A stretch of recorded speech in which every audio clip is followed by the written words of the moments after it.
Boa noite, graça e paz. Bom, essa semana de oração de abril, o tema dela é esforça-te e tem bom ânimo. Quem lembra qual foi o tema do mês passado?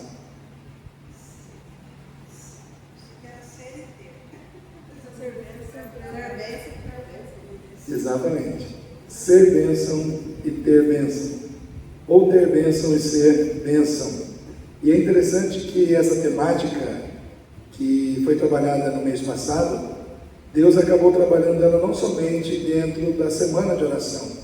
As mensagens que a gente tem que pregar às vezes domingo à noite, não estava no meu cronograma, mas Deus canalizou para que a gente também estivesse trabalhando essa temática.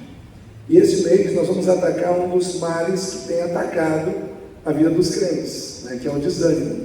Eu vi uma reportagem alguns dias atrás, dizendo que muitos crentes estão saindo da igreja. Então a gente está vendo muitos videozinhos sendo gravados no Instagram, por pastores, por líderes religiosos, procurando mostrar para a pessoa que existe um engano do diabo na cabeça da pessoa, quando diz que a igreja é você. Eu vi vários vídeos assim, em que os pastores eles estão trabalhando nessa mesma, com essa mesma pregação, sabe? Olha, o diabo está dizendo para você que a igreja é você. A Bíblia não diz isso, a Bíblia diz que você é o templo do Espírito Santo. A igreja somos todos nós reunidos. Então, ser igreja não está estabelecido sobre o meu individual, mas o meu coletivo. É a questão de eu saber entender que o ser igreja é a formação de um corpo, Tanto é que o apóstolo Paulo diz que a igreja é o corpo de Cristo. E tem muitos crentes que estão perdendo essa visão. Não, eu me basto. Eu me basto na minha espiritualidade. Eu busco a Deus sozinho. Então, o mundo está trabalhando um isolacionismo. E com isso, muitas pessoas estão desanimando. O isolamento produz desânimo e o desânimo produz isolamento. Ou seja, as duas situações muitas vezes estão nas duas pontas. O isolamento leva ao desânimo e o desânimo leva ao isolamento.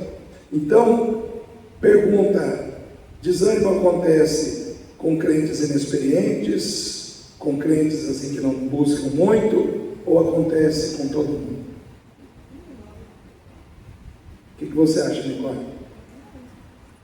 Todo mundo está sujeito a desanimar. Não tem crente. Só acontece com quem não. Acontece com quem busca, com quem tem intimidade com Deus, com quem tem uma patente elevada no reino espiritual. Vou dar dois exemplos. Elias, que foi um grande profeta, até hoje ele é usado como expoente para representar os profetas todos do Velho Testamento. Então, quando fala de profetas, eles chamam a figura de Elias. Elias é como se fosse o representante de todos os profetas do Velho Testamento, assim como Moisés é o representante da lei. Mas houve um momento em que Elias pediu para si a morte, porque ele desanimou, ele deixou o desânimo tomar conta da vida dele. E se não fosse Deus entrar em cena, ele poderia ter sucumbido diante do desânimo dentro de uma caverna. Então, para vocês verem como isso é grave, E o outro exemplo, que é o texto que eu vou ler, é o exemplo de Josué. Josué foi aquele que substituiu Moisés na liderança do povo, na entrada da terra prometida. E ele desanimou. E ele era um general de guerra, um homem que estava sempre com Moisés.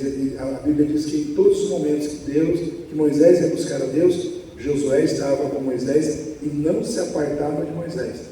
Apenas houve um momento em que Moisés subiu na montanha para pegar as leis, e Moisés subiu sozinho. Mas as outras situações, Josué estava sempre junto, vendo as manifestações, vendo Deus falar com Moisés. Então ele era alguém que tinha uma experiência muito forte com Deus. Tanto é que ele foi escolhido por Deus para substituir Moisés. Mas ele desanimou. Então diz aqui, Josué 1. Sucedeu depois da morte de Moisés, servo do Senhor, que o Senhor falou a Josué, filho de Nun, servo de Moisés, dizendo: Moisés, meu servo, é morto. Levanta-te, pois, agora, passa este Jordão, tu e todo este povo, a terra que dou aos filhos de Israel. Todo lugar que pisar a planta do vosso pé, vou-lo tenho dado, como eu disse a Moisés, desde o deserto do Líbano até o grande rio, o rio Eufrates, toda a terra dos heteus e até o grande mar, para o poente do sol será o vosso termo. Ninguém te poderá resistir todos os dias da tua vida, como fui com Moisés, assim serei contigo. Não te deixarei, nem te desampararei. Aí vem o versículo 6. Esforça-te e tem bom ânimo. Esforça-te e tem bom ânimo, porque tu farás a este povo herdar a terra que jurei aos seus pais que lhes daria. Então, nesse momento, primeiro Deus fala, eu vou fazer. O que Ele vai fazer? Eu vou fazer isso, eu vou estar com você. Aquilo que eu fiz com Moisés, eu vou fazer contigo. Onde você pisar a planta do seu pé será a sua posse. Porém, em toda essa situação, existe uma parte que cabe a você. Esforçar e ter bom ânimo. Ou seja, eu tenho um plano para a tua vida, eu tenho um propósito para a tua vida, eu tenho uma missão para você, mas você precisa se esforçar e ter bom ânimo para cumprir. Então, eu quero trazer isso para nós essa semana. Nós, como igreja, temos que orar para que o desânimo, a indisposição, que muitas vezes quer tomar conta do coração dos crentes, para que Deus quebre isso, para que Deus remova isso da vida dos crentes, para que Deus reavive o ânimo, muitas vezes, em nós mesmos. Porque o que causa o desânimo? Tem várias causas. Às vezes, uma exposição constante a uma rotina estafante, que gera um cansaço, produz desânimo. Às vezes, uma decepção profunda com alguém ou com alguma situação, produz desânimo.